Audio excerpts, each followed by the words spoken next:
Kaixo guztioi eta ongi etorri gure podcastera. Gaurko saioan, gero eta presenteago dagoen gai bati helduko diogu, IKTen arrisku soziodigitalak. Hau da, sarean gertatzen diren arriskuak. Adibidez, ziberbullyinga, sextinga eta groomina, besteak beste. Gaurko helburua ez da soilik informazioa ematea, baizik eta ulertzea eta hausnartzea. Horretarako, hainbat ikuspegitatik hitz egingo dugu.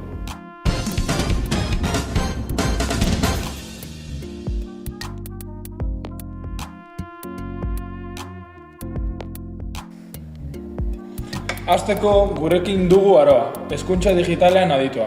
Aroa, lagunduko diguzu gai hau kokatzen? Eskerrik asko Amets, bai.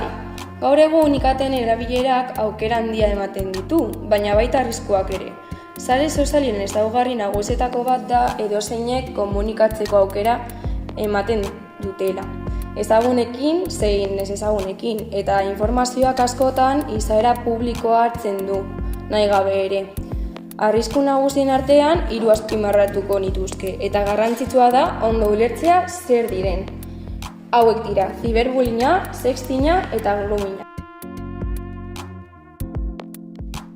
Lehenik, ziberbullyinga teknologiaren bidez egiten den jasarpena da. Irainak, zurrumurruak edo baimenik gabeko argazkiak zabaltzea adibidez. Datuen arabera, mundu mailan gazteen 23% inguruk pairatzen du, eta nerabeen erdia gutxienez behin bizi izan du. Gainera, askok ez dute helduei kontatzen, normalean lagunengana jotzen dute lehenengo.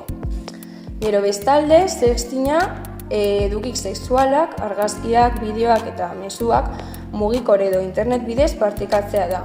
Espainia, nerabeen 13,5% partekatzen du, baina adinarekin asko handitzen da. 17 urterekin gazteen 26% inguruk egiten du noizbait. Azkenik, groomina heldu baten interneten bidez adingabe baten konfiantza irabazteko egiten duen manipulazio prozesua da, askotan helburu sexualekin.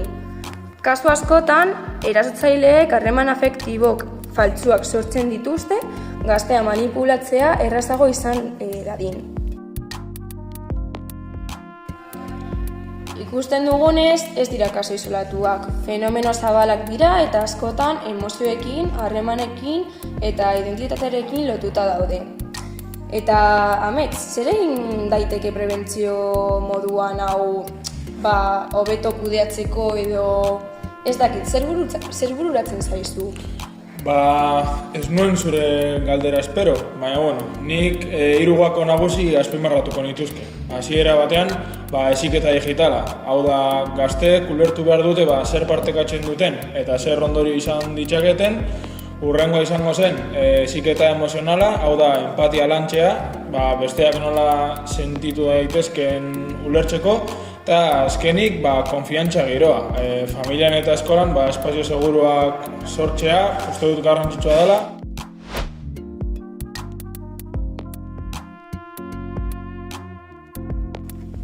Horixe da, Amets, oso ondo. Nabaritzen da ikasi duzula, podcasta hasi baino lehen.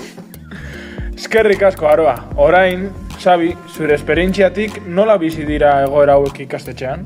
Egia esan, gero eta gehiago ikusten ditugu. Askotan ez dira gatazka handiak, baina txantxa moduan hasten dira eta azkenean zerbait handiagoan bihurtzen dira. Adibidez, nire klasean gertatu zen kasu bat. Ikasle batek beste baten argazki bat editatu zuen eta WhatsApp taldean zabaldu zuen. Hasieran barreak hasi ziren, baina pixkanaka jazarpena bihurtu zen. Konturatzen zara askotan ikasleek ez dutela kontzientziarik egiten dutenan. Divertigarri iruditzen zaie, baina ez horrela. Eta nola kudatu zenuten egoera hori? Gakoa prebentzioa da, baina baita detekzioa ere. Ikasle baten jarrera aldaketak, insolamendua, parte hartze falta, eta oso garrantzitsua da, ez da bakarrik erasotzailea eta biktima, baizik eta ingurukoak ere. Ikasle askok ikusten dute eta ez dute ezer egiten. Hori oso garrantzitsua da, bai, Xabi. Ikusle pasiboek ere paper handia dute egoera horietan.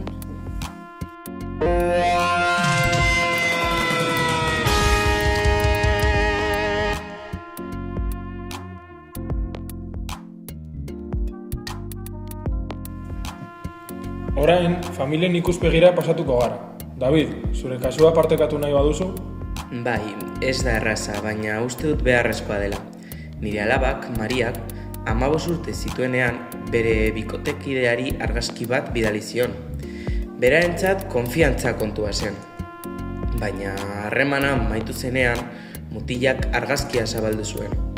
Eskolan eratu zen eta gure alaba guztiz apurtuta geratu zen. Ez genuen horrelakorik espero. Oso gogorra izan behar da, benetan. Bai, eta okerrena da bera errudun sentitzen dela. Oso ohikoa da sexting kasuetan eta asko sentitzen dut. Horregatik da hain garrantzitsua erruaz jartzea biktiman. Dani, zure kasua ere oso antzekoa da, ezta? Bai, nire semea izan zen ziberbullying egoera baten parte hartu zuen bat. Hasieran txantxa zela esaten zuen, baina gero konturatu ginen, beste ume bati mina handia egiten ari zela. Guraso ezala, kriston kolpea izan zen. Pentsatzen duzu, non huts egin dugu? Ez da erraza, baina garrantzitsua da hori onartzea eta ikastea. Bai, orain, saiatzen ari gara, gehiago hitz egiten, eta ulertzen zergatik gertatu zen hori. Askotan, ikerketek erakusten dute erasotzaileek autoestimuan gabezia edo taldean onartuta izateko beharra dutela. Agian hori izan zitekeen. Bai.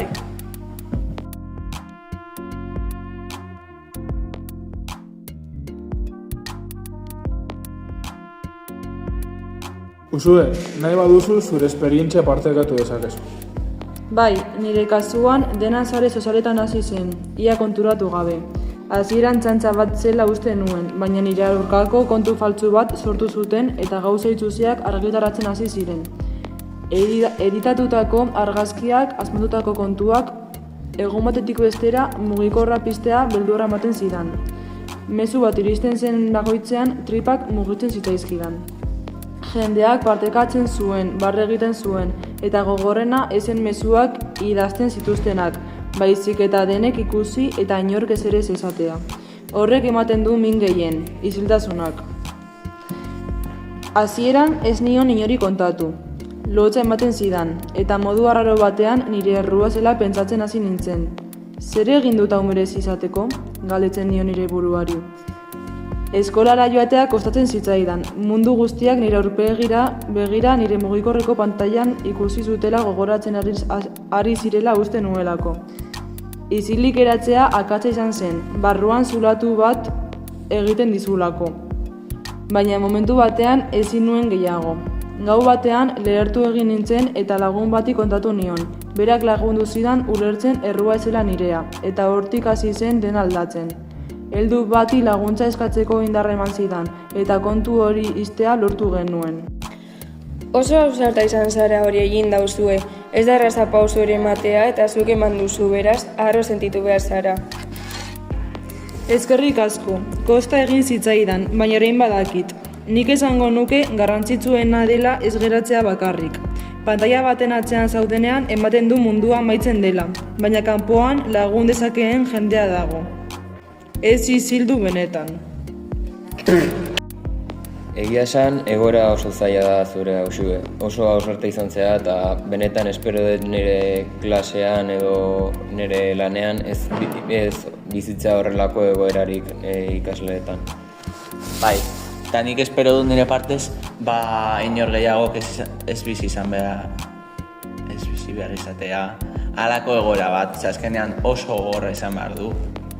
Bai zuretzat, bai zure pertsona gertuentzat, eta benetan eskerrik asko halako toki batera etortzeagatik zure esperientzia kontatzera. Bai, mila esker zure historia konpartitzeagatik. Honen ondorioz, hobeto ulertu dezaket nola sentitu zen nire alabak honako esperientzia bizi zuenean. Usue, eskerrik asko zure esperientzia hain modu zintzoan partekatzeagatik. Esan duzunak oso argi erakusten du ziberbullyingak zenbat min egin dezakeen, batez ere ingurukoan isiltasuna dagoenean. Garrantzitsuena da gogoratzea errua ez dela inoiz biktimarena eta laguntza eskatzea ausardia dela.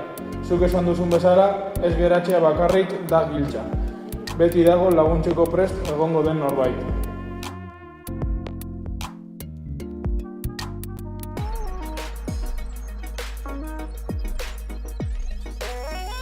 Eskerrik asko guztioi parte hartxagatik, zuen ideiak, hausnarketak eta esperientziak partekatxagatik eta entzule guztiei ere, gurekin egon eta adi entzutagatik. Benetan aberazgarria da elkarrekin ikasteko eta hausnartzeko aukera hau izatea. Gogoratu, konfiantza, hezkuntza eta empatia dira gure tresnarik onenak. Elkar ulertzeko, harreman sendoak eraikitzeko eta eguneroko erronkei modu osasuntsuan aurre egiteko. Balio horiek gidari hartuta aurrera egiten jarrai dezakegu. Elkarrengandik ikasiz eta komunitate sendoago bat eraikiz. Mila esker berriro ere zuen denboragatik eta ekarpenengatik.